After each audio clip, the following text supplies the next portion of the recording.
இது news first prime time sunrise.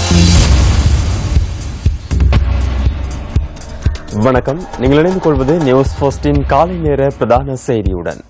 விரிவான செய்திகளுக்கு செல்லும் முன்னர் முதலில் இன்றைய தலைப்புச் செய்திகள். வடக்கு கிழக்கு கடற்பகுதிகள் கொந்தளிப்பாக அமையலாம் என்பதால் மீனவர்கள் விழிப்புடன் செயற்பட வேண்டும் என அறிவுறுத்தல். தீபாவளியை முன்னிட்டு விசேட போக்குவரத்து சேவை முன்னெடுப்பு. எவன்கார்டு ஆயுத களஞ்சிய கப்பல் தொடர்பில் ஜனாதிபதி தலைமையில் விசேட அமைச்சரவை கூட்டம். நல்லிணக்க அடிப்படையில் 126 இந்திய மீனவர்கள் இன்று விடுதலை.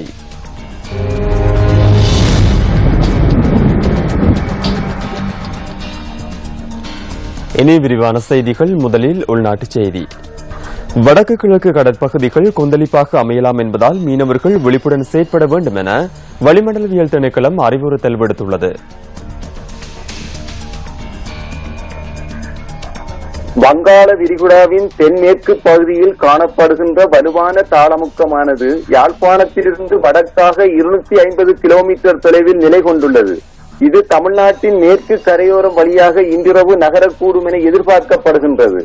நாட்டின் வடக்கு கிழக்கு பிராந்தியங்களிலும் அத்துடன் வடக்கு கிழக்கு கரையோரத்துக்கு அப்பாலுள்ள கடல் பிரதேசங்களிலும் காற்றுடன் கூடிய மழை தொடரக்கூடும் என எதிர்பார்க்கப்படுகின்றது. குறிப்பிட்ட கடல் பிரதேசங்கள் அடிக்கடி மிகவும் கொந்தளிப்பாகவும் அபாயகரமானதாகவும் காணப்படும். ஆகையினால் கடலுக்கு செல்லும் மீனவர்களும் கடல்சார் ஊழியர்களும் வடக்கு கிழக்கு கடல் பிராந்தியங்களில் சஞ்சரிப்பதை தவிர்த்துக் கொள்ளுமாறு கேட்டுக் கொள்ளப்படுகின்றனர். வடக்கு கிழக்கு வடமத்திய மற்றும் தென் மாகாணங்களில் அடிக்கடி மழை அல்லது இடியுடன் கூடிய மழை பெய்யக்கூடும். சில இடங்களில் சுமார் 100 மில்லிமீட்டரிலும் கூடிய பலத்த மழை பெய்யக்கூடும் என எதிர்பார்க்கப்படுகின்றது. நாட்டின் பெரும்பாலான இடங்களில் பிற்பகல் 2 மணிக்கு பின்னர் இடியுடன் கூடிய மழை விருத்தியடையும். இடியுடன் கூடிய மழை பெய்கின்ற வேளைகளில் தற்காலிகமாக பலத்த காற்றும் வீசக்கூடும். மின்னல் ஏற்படுகின்ற சந்தர்ப்பங்களில் பொதுமக்கள் அவதானத்துடன் செயற்படுமாறு கேட்டுக் கொள்ளப்படுகின்றனர். கடற்பிராந்தியங்களை பொறுத்தவரையில் திருகோணமலை தொடக்கம் காங்கேசன்துறை, பொத்திவில், கொழும்பு, காலி ஊடாக புத்தளம் வரையான கரையோரத்துக்கு அப்பாலுள்ள கடல் பிரதேசங்களில் மழை அல்லது இடியுடன் கூடிய மழை பெய்யக்கூடும். ஏனைய கடற்பிராந்தியங்களின் பல இடங்களில் பிற்பகல் 2 மணிக்கு பின்னர் இடியுடன் கூடிய மழை பெய்யக்கூடும். பொத்திவில் தொடக்கம் திருகோணமலை காங்கேசன்துறை ஊடாக புத்தளம் வரையான கரையோரத்துக்கு அப்பாலுள்ள கடல் பிரதேசங்களில் காற்றின் வேகமானது மணித்தியாலத்துக்கு 50 முதல் 60 கிலோமீட்டர் வரையில் அதிகரித்து தென்மேற்கு திசையில் இருந்து வீசும். இவ்வாறான சந்தர்ப்பங்களில் குறிப்பிட்ட கடல் பிரதேசங்கள் கொந்தளிப்பாக காணப்படும். ஏனைய கடற்பிரதேசங்களில் காற்று மணித்தியாலத்துக்கு 30 முதல் 40 கிலோமீட்டர் வேகத்தில் தென்மேற்கு திசையில் இருந்து வீசும். இடியுடன் கூடிய மழை பெய்கின்ற வேளைகளில் கடல் பிரதேசங்கள் தற்காலிகமாக கொந்தளிப்பான நிலையில் காணப்படும்.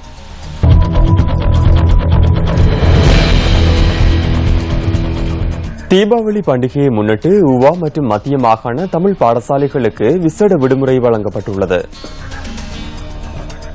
தீபாவளியை முன்னிட்டு ஊவா மற்றும் மத்திய மாகாணங்களில் உள்ள தமிழ் பாடசாலைகளுக்கு இன்று விசேட விடுமுறை வழங்கப்பட்டுள்ளது. குறித்த 2 மாகாணங்களிலும் உள்ள கல்வி அமைச்சினூடாக இந்த தீர்மானம் எடுக்கப்பட்டுள்ளதாக கல்வி ராஜாங்க அமைச்சு தெரிவித்தது. இன்று வழங்கப்படவுள்ள இந்த விசேட விடுமுறைக்கு மற்றொரு சனிக்கிழமை நாளில் பாடசாலை நடத்துவதற்கும் தீர்மானிக்கப்பட்டுள்ளது. இதேவேளை தீபாவளி பண்டிகையினை முன்னிட்டு தலைநகரில் இருந்து சொந்த ஊர்களுக்கு செல்வோரின் நலன் கருதி மேலதிக பஸ் சேவைகள் ஏற்பாடு செய்யப்பட்டுள்ளதாக இலங்கை போக்குவரத்து சபை தெரிவித்துள்ளது. பயணிகளின் தேவை கருதி மேலதிக பஸ்கள் சேவையில் ஈடுபடுத்தப்படும் என இலங்கை போக்குவரத்து சபையின் போக்குவரத்து பிரதி பொது முகாமையாளர் ராஜா குணத்திலக்க குறிப்பிட்டுள்ளார். ஹட்டன் நோக்கி செல்லும் பயணிகள் கொழும்பு புறக்கோட்டை மத்திய பஸ் தரிப்பிடத்தில் அதிகரித்துள்ளதுடன் நுவரெலியா மற்றும் யாழ்ப்பாணம் உள்ளிட்ட தூர பிரதேசங்களுக்கான பயணிகளும் அதிகரித்துள்ளதாக அவர் கூறியுள்ளார். அதற்கமைய மேலதிக பஸ் சேவைகள் ஆரம்பிக்கப்பட்டுள்ளதாகவும் பிரதி பொது முகாமையாளர் குறிப்பிட்டுள்ளார். இதேவேளை சொந்த ஊருக்கு சென்று கொழும்புக்கு திரும்புவோருக்கு தேவையான போக்குவரத்து வசதிகளை ஏற்படுத்தி கொடுப்பதற்கும் நடவடிக்கை எடுக்கப்பட்டுள்ளதாக இலங்கை போக்குவரத்து சபையின் பிரதி பொது முகாமையாளர் ராஜா குணத்திலக்க சுட்டிக்காட்டியுள்ளார்.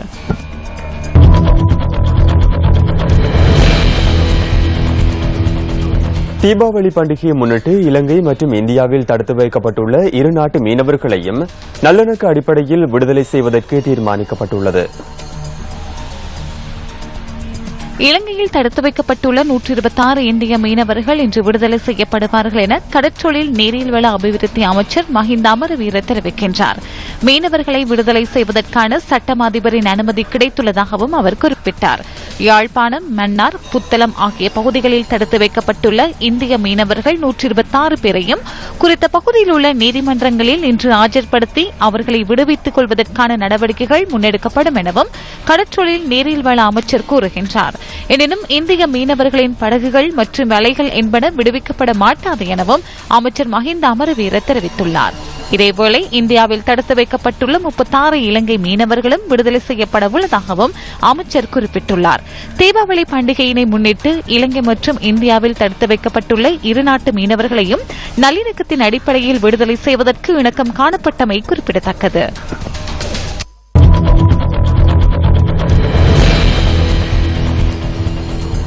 இயற்கை எய்திய மாதுலுவாவே சோபித்த தேரரின் தேகம் இன்று காலை கோட்டை ஸ்ரீ நாகவிகாரைக்கு எடுத்துச் செல்லப்பட உள்ளது. அன்னாரின் தேகம் இன்று முற்பகல் 8:30 மணியளவில் தனியார் மலர் சாலையிலிருந்து வாகன பேரணியாக கோட்டை ஸ்ரீ நாகவிகாரைக்கு எடுத்துச் செல்லப்பட உள்ளதாக கோட்டை ஸ்ரீ நாகவிகாரையின் விகாராதிபதி உடுகலகந்தே தேரர் தெரிவித்தார். இன்று தொடக்கம் எதிர்வரும் 12ஆம் தேதி வரை மாதுலுவாவே சோபித்த தேரரின் தேகம் மக்கள் அஞ்சலிக்காக கோட்டை ஸ்ரீ நாகவிகாரையில் வைக்கப்பட உள்ளது. மாதுலுவாவே சோபித்த தேரரின் மறைவு முழு நாட்டுக்கும் பாரிய இழப்பு என அஸ்கிரிய பீடத்தின் பீடாதிபதி கலகம ஸ்ரீ அத்ததஸ்தி தேரர் தெரிவித்தார். நாட்டில் ஏற்பட்ட பிரச்சினைகள் தொடர்பில் நியாயமான முறையில் நடவடிக்கைகளை முன்னெடுத்திருந்ததாக ராமன்ய பீடத்தின் நாபானே பேமசிறி தேரர் இரங்கல் செய்தியில் தெரிவித்துள்ளார். இயற்கை எய்திய மாதுலுவாவே சோபித்த தேரரின் தேகம் எதிர்வரும் 12ஆம் தேதி பிற்பகல் 3 மணிக்கு ஸ்ரீ ஜெயவர்தனபுர கோட்டை பாராளுமன்ற திடலுக்கு கொண்டு செல்லப்பட்டு பூரண அரச மரியாதையுடன் இறுதிக்கிரியைகள் நடைபெற உள்ளன. அன்னாரின் மறைவினை அடுத்து எதிர்வரும் 12ஆம் தேதி தேசிய துக்க தினமாக அறிவிக்கப்பட்டுள்ளது.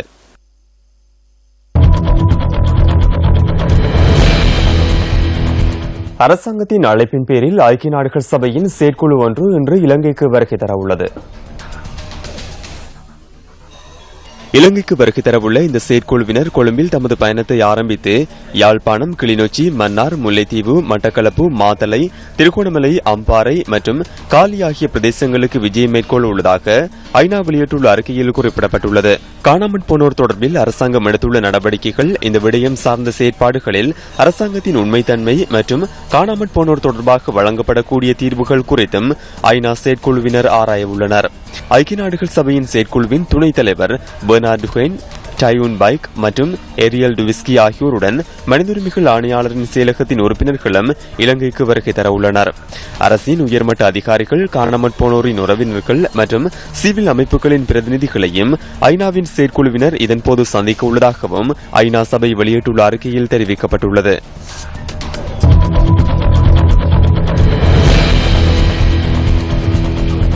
எவன்கார்ட் கொடுக்கல் வாங்கல் தொடர்பில் கலந்துரையாடும் விசேட அமைச்சரவை கூட்டம் இன்று நடைபெறவுள்ளது.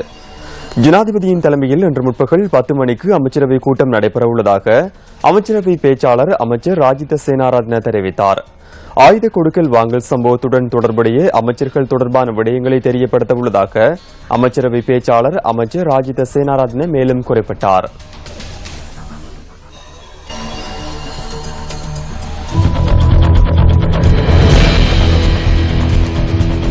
HNDA மாணவர்கள் மீது மேற்கொள்ளப்பட்ட தாக்குதல் சம்பவத்தினை நேரில் கண்டவர்களிடம் சாட்சி விசாரணை மேற்கொள்ள உள்ளதாக தேசிய போலீஸ் ஆணைக்குழு தெரிவித்துள்ளது.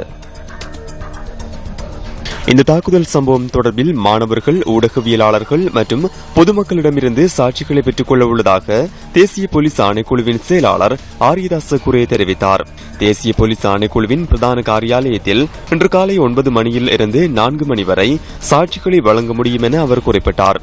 இதேவேளை HNDA மாணவர்கள் மீது மேற்கொள்ளப்பட்ட தாக்குதல் சம்பவம் தொடர்பில் ஆராய்வதற்காக உயர்கல்வி அமைச்சினால் நியமிக்கப்பட்ட குழு முன்னிலையில் மாணவ செயற்பாட்டாளர் அழைக்கப்பட்டுள்ளதாக அனைத்து பல்கலைக்கழக மாணவர் அமைப்பு தெரிவித்துள்ளது.